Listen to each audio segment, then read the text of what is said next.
前，細心看看我的路，在下個車站到天后，當然最好。但華麗的星途，途中一旦畏高，背後會否還有他擁抱？在百德新街的愛侶，面上有種顧盼自豪，在台上任我唱，未必風光更好，人氣不過肥皂泡。即使有天開個唱，誰又要唱？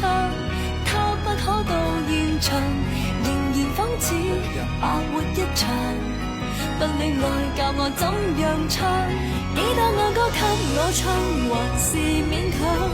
台前如何辦？